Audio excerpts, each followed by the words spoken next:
وعليكم السلام. أعوذ بالله من الشيطان الرجيم. بسم الله الرحمن الرحيم. اللهم لك الحمد حمدا كثيرا طيبا مباركا فيه.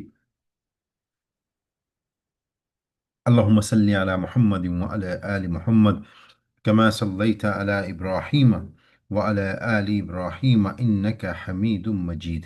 وبارك على محمد وعلى آل محمد كما باركت على إبراهيم وعلى آل إبراهيم إنك حميد مجيد. اللهم ربنا ظلمنا أنفسنا وإن لم تغفر لنا وترحمنا لنكونن من الخاسرين. اللهم ربنا آتنا في الدنيا حسنة وفي الآخرة حسنة وقنا عذاب النار. اللهم إنا نسألك من جنة الفردوس. اللهم عجرنا من النار. اللهم ربنا لا تزغ قلوبنا بعد إذ هديتنا وهب لنا من لدنك رحمة إنك أنت الوهاب.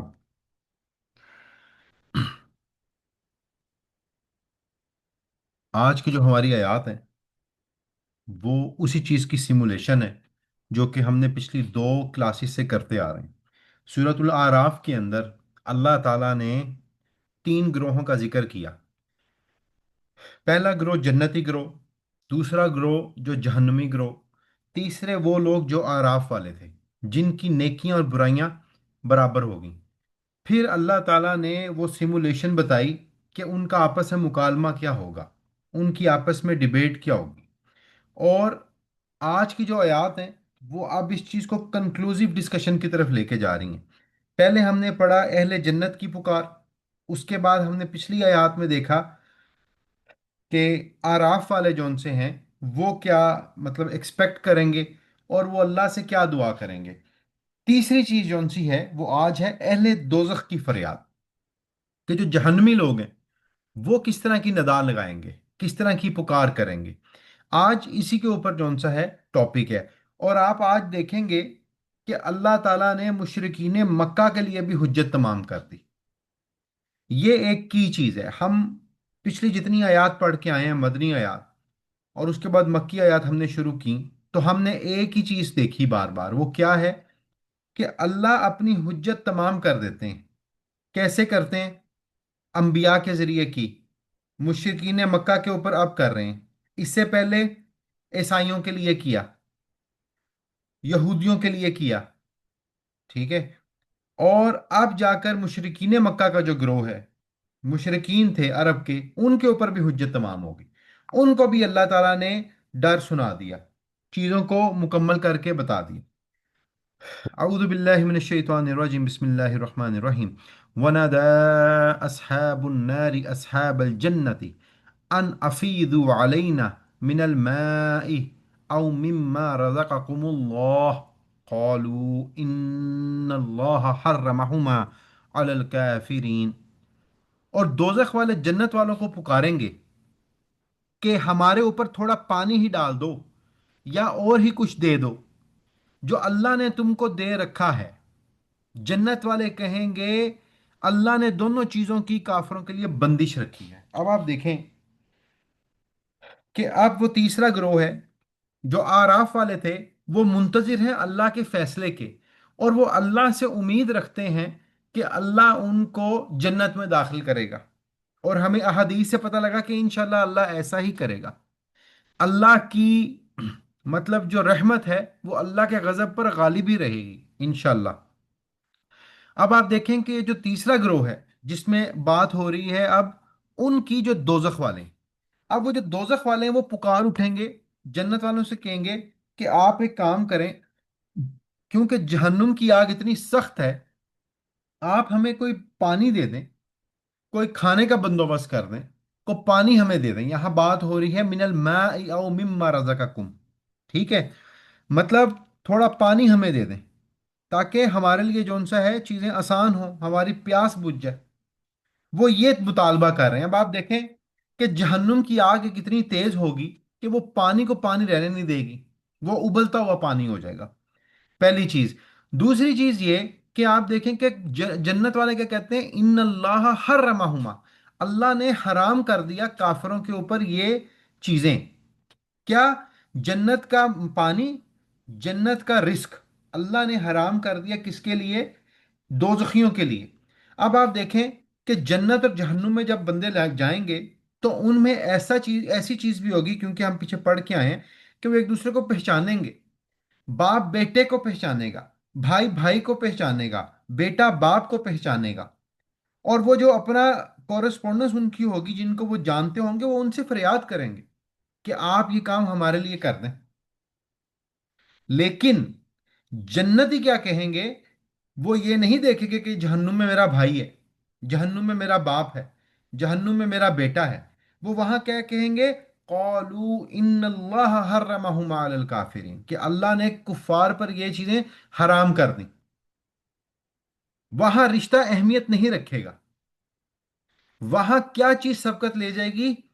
اللہ کا حکم۔ یہی بات ہے کہ اگر یہی اللہ کا حکم انسان دنیا میں مان لے تو انسان کی آخرت آسان ہو جائے۔ کیسے؟ مثال کے طور پہ ہمیں اپنی اولاد سے پیار ہے، فجر کا ٹائم ہوتا ہے، ہم چھوٹے بچے کو نہیں اٹھاتے کہ چل یار اس کو سونے دو، بیچارہ ڈسٹرب ہو جائے گا۔ کوئی سفر کر کے لیٹ آتا ہے، ہم اس کو نہیں اٹھاتے، ہم کہتے ہیں یار اس کو سونے دو، بیچارہ ڈسٹرب ہو جائے گا۔ ٹھیک ہے، مطلب اس کو نیند پوری کر لینے دو۔ رات کو ہم کسی کو جلدی سلا دیتے ہیں کہ یار کوئی بات نہیں، عشاء کی نماز چھٹتی ہے، کوئی بات نہیں، بچہ ہے بیچارہ سو گیا ہے۔ ہم اس پہ سختی بھی نہیں کرتے، ہم اسے انسسٹ بھی نہیں کرتے، ہم اصرار بھی نہیں کرتے۔ کیوں؟ کیونکہ وہاں ہماری محبت اللہ کے حکم پر غالب آ جاتی ہے۔ یہ ایک وہ عمل ہے جو ہم دنیا میں اس طرح کرتے ہیں جس کے بعد اس بچے کی وہ عادت بن جاتی ہے، پھر وہ نماز کی اہمیت کو سمجھتا ہی نہیں ہے، اور پھر وہ روزمرہ کی بنیاد پر کفر کرتا جاتا ہے، نماز چھوڑتا جاتا ہے، حالانکہ اس کی وہ عادت اتنی پکی ہو جاتی ہے کہ وہ ایک بڑا جوان بالغ بن جاتا ہے اور بے نمازی رہتا ہے۔ دنیا میں ہم نے اللہ کا حکم اس پر امپلیمنٹ نہیں کیا، تو اس کا نتیجہ کیا نکلا؟ کہ وہ مطلب ایک ایسا شخص بن گیا جو کہ اللہ کے احکامات کو نہیں مانتا۔ پھر آخرت کے اندر وہی شخص فریاد کرے گا جنت والے سے کہ یار مجھے پانی دے دو، تو وہاں انسان کہے گا کہ یار یہ اللہ کا حکم ہے، ہم یہ نہیں مانتے۔ تو غرض کہنے کا یہ ہے کہ اگر دنیا کے اندر ہی اللہ کے حکم کی اہمیت کو سمجھا جائے، ٹھیک ہے، نماز کی پابندی کی جائے، تو ایک منٹ، نماز کی پابندی کی جائے، بچوں کو اس کی تلقین کی جائے، بچوں میں یہ عادت ڈیولپ کر دی جائے، تو اس بچے کے اوپر بھی ایک آپ کا احسان رہے گا، اور آپ کے لیے بھی یہ جون سا ہے صدقہ جاریہ رہے گا۔ ٹھیک ہے، 7 سال کی عمر سے بچوں کو کمانڈ کر دینا چاہیے کہ نماز پڑھو۔ رسول اللہ صلی اللہ علیہ وسلم نے فرمایا کہ اپنے بچوں کو کہو جب وہ 7 سال کے ہو جائیں کہ نماز پڑھو۔ ٹھیک ہے، مطلب، اور اگر وہ 10 سال کی عمر تک اس کو نگلیکٹ کریں، اس کو نظر انداز کریں، ٹھیک ہے، تو آپ اس کو سختی کے ساتھ اس کو حکم دو اور کوشش کرو کہ وہ نمازیں پڑھیں۔ ابو داؤد کی یہ حدیث ہے۔ تو غرض کہنے کا یہ ہے کہ ہمیں یہ چیز اپنی نسلوں میں منتقل کرنی ہے۔ کیوں؟ کیونکہ یہاں جو اہل جنہ ہیں وہ اللہ کے حکم کو فوقیت دے رہے ہیں۔ اگر یہی اللہ کا حکم دنیا میں اور آپ اپنی رایا کے اوپر انفورس کریں گے، تلقین کریں گے، کوشش کریں گے، تو انشاءاللہ جنت میں ہم سب اللہ کے حکم سے اکٹھے ہوں گے۔ یہ چیز جون سی ہے ضروری ہے۔ اچھا، دوسری چیز یہاں سمجھنے کی یہ ہے کہ دیکھیں جہنمیوں کی فریاد کیا ہے؟ پانی، کہ ہمیں پانی دے دو۔ اسی لیے ایک ایک مجھے میں نے زیادہ اس پہ سرچ نہیں کی، لیکن مجھے ایک کمزور روایت ملی، ضعیف روایت۔ وہ یہ ہے کہ رسول اللہ صلی اللہ علیہ وسلم نے فرمایا کہ سب سے بہترین صدقہ پانی کا صدقہ ہے، اور اس کے بعد اسی حدیث کی کنٹینویشن میں آتا ہے کہ کیوں تم نے دیکھا نہیں کہ اہل جہنم بھی اہل جنہ سے پانی کی فریاد کرتے ہیں؟ اب اس کی امپورٹنس اس آیت سے بھی پتہ لگتی ہے، اور یہ حدیث سے بھی، اور ممکن ہے کہ اس کے اور طریق ہوں، اگر مجھے ملے تو میں آپ لوگوں کے ساتھ ضرور شیئر کروں گا۔ لیکن غرض کہنے کا یہ ہے کہ اس آیت سے آپ پانی کی اہمیت سمجھیں کہ پانی کتنا اہم ہے، کہ جو جہنمی ہے وہ بھی اس کی فریاد کر رہے ہیں۔ تو پانی کا صدقہ بہترین صدقہ ہے، صدقہ ویسے ہی بہترین ہے، تو لیکن یہ جو حدیث ہے یا یہ جو قرآن کی آیت ہے، اور اس کے علاوہ کوئی اور حدیث اگر مجھے ملی میں وہ بھی شیئر کر دوں گا، تو پانی کا صدقہ زیادہ سے زیادہ کیا کریں، مطلب وہ فائدہ ہی فائدہ ہے۔ اب آگے دیکھیں، الذین اتخذوا دینہم لہوا ولعبا وغرتہم الحیاۃ الدنیا فَالْيَوْمَ نَنْسَاهُمْ كَمَا نَسُوا لِقَاءَ يَوْمِهِمْ هَذَا وَمَا كَانُوا بِآيَاتِنَا يَجْحَدُونَ۔ جنہوں نے دنیا میں اپنے دین کو لہو و لعب بنا رکھا تھا اور جن کو دنیاوی زندگی نے دھوکے میں ڈال رکھا تھا، سو ہم بھی آج کے روز ان کا نام نہ لیں گے جیسا انہوں نے اس دن کا نام تک نہ لیا، اور جیسا یہ ہماری آیتوں کا انکار کیا کرتے ہیں۔ اب اللہ تعالیٰ یہاں فرما رہے ہیں کہ لوگوں نے دنیا میں اپنے آپ کو اتنا کیا کر لیا تھا، محو کر لیا تھا، مصروف کر لیا تھا دنیا کی زندگی میں، کہ انہوں نے اللہ کو بھول گئے۔ اب اللہ فرما رہا ہے فَالْيَوْمَ نَنْسَاهُمْ كَمَا نَسُوا لِقَاءَ يَوْمِهِمْ هَذَا، کہ ہم بھی روز محشر ان کو بھول جائیں گے۔ ٹھیک ہے، اللہ کہہ رہا ہے ہم بھی بھول جائیں گے۔ اب یہ دیکھیں، یہ لفظی بھولنا ہے، اس کا یہ ہرگز مطلب نہیں ہے کہ اللہ کوئی چیز بھول جائیں گے۔ اس کا مطلب ہے کہ یہ اللہ نے جواباً کہا ہے کہ اگر وہ ہم کو بھول گئے دنیا میں تو ہم بھی اس کو بھول جائیں گے۔ اب اللہ کا بھولنا کیا ہے؟ مشرکین مکہ کو اللہ نے کیا نہیں دیا تھا؟ عزت، دولت، رتبہ۔ یہ جو عرب کے لوگ تھے ان کو اللہ نے سب کچھ دیا، اور انہوں نے کیا کیا؟ وہ اللہ کو ہی بھول گئے۔ ٹھیک ہے، دور حاضر میں بھی اگر اللہ نے یہ سب آسائشیں انسان کو دی ہیں، اور انسان اللہ کو کیسے بھولتا ہے؟ اللہ کی ناشکری کر کے۔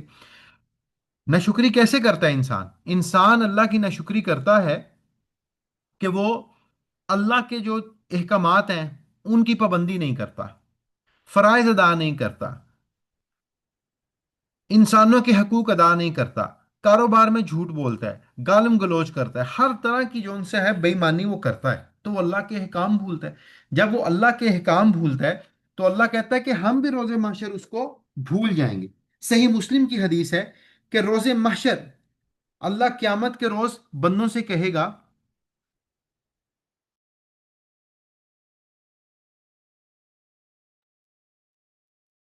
کیا میں نے تجھے بیوی بچے نہیں دیے تھے؟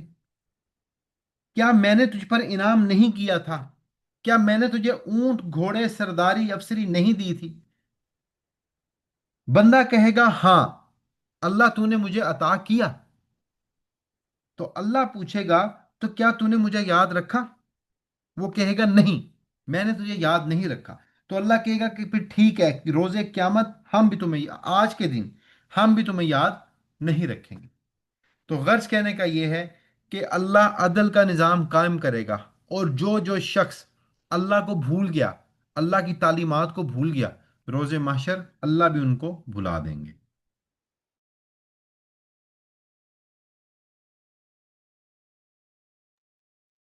آگے دیکھیں، وَلَقَدْ جِئْنَاهُمْ بِكِتَابٍ فَصَّلْنَاهُ عَلَىٰ عِلْمِهِ هُدًى وَرَحْمَةً لِقَوْمٍ يُؤْمِنُونَ۔